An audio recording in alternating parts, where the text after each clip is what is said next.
Hey everyone, welcome back to our channel. Today I'm going to show you how to reset your computer without losing any data in your computer.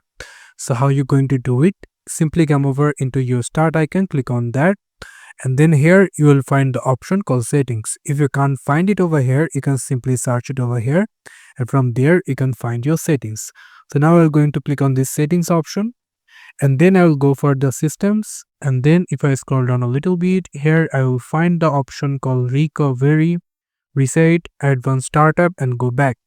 If I click on that, then I will get an option from the recovery options called reset this PC. If I just click on reset PC, then there will be two option pops up called keep my file and remove everything. The keep my file will be removes apps and settings but keeps your personal files. Also, if you look at the remove everything, remove all of your personal files, apps and settings.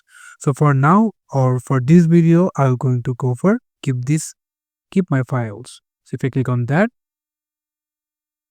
and then there will be two option another time called how would you like to reinstall Windows, cloud download or local reinstall.